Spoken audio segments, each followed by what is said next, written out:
L'espoir, un mot répété plusieurs fois par Emmanuel Macron.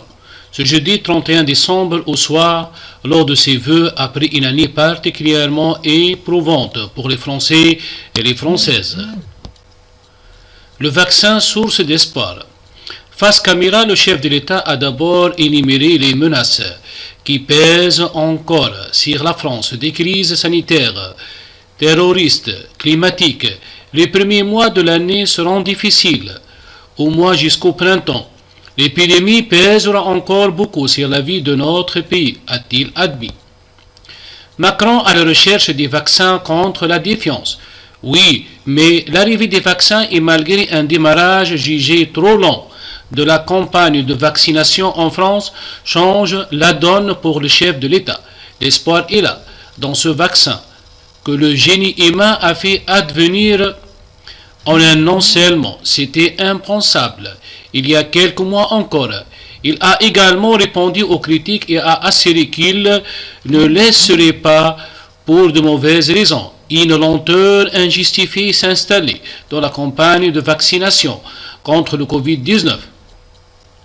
Il a aussi assuré qu'il ne laisserait personne jouer avec la sûreté et les bonnes conditions encadrées par nos scientifiques et nos médecins dans lesquelles la vaccination doit se faire. Chaque Français qui souhaite se faire vacciner doit pouvoir le faire dans le bon ordre et dans de bonnes conditions de sécurité, a-t-il ajouté.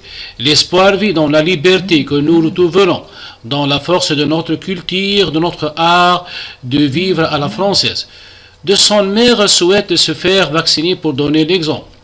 Emmanuel Macron a eu un mot pour les proches des victimes du coronavirus qui a fait plus de 64 000 morts en France, mais aussi pour les soignants et les jeunes qu'il estime particulièrement touchés par la crise.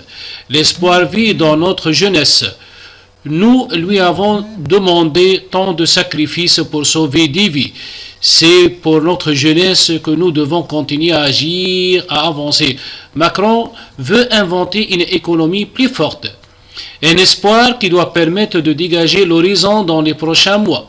La relance de 2021 va nous permettre dès le printemps d'inventer une économie plus forte, a déclaré Emmanuel Macron jeudi soir. L'économie française devra être tout à la fois créatrice d'emplois, plus innovante, plus respectueuse du climat et de la biodiversité et plus solidaire, a ajouté le chef de l'État, répétant que l'espoir est là. Préparons dès aujourd'hui ce printemps 2021 qui sera le début d'un nouveau matin français. Le Royaume-Uni, notre allié. Outre la crise de Covid, le président a aussi évoqué la sortie du Royaume-Uni de l'Union européenne ce 31 décembre à minuit. Malgré le Brexit, le Royaume-Uni reste notre ami et notre allié, a-t-il assuré en expliquant que ce choix de quitter l'Europe, ce Brexit, a été l'enfant des malaises européens et de beaucoup de mensonges et de fausses promesses. Bonne année à tous, que 2021 soit une année heureuse et une année utile pour notre pays, a-t-il conclu.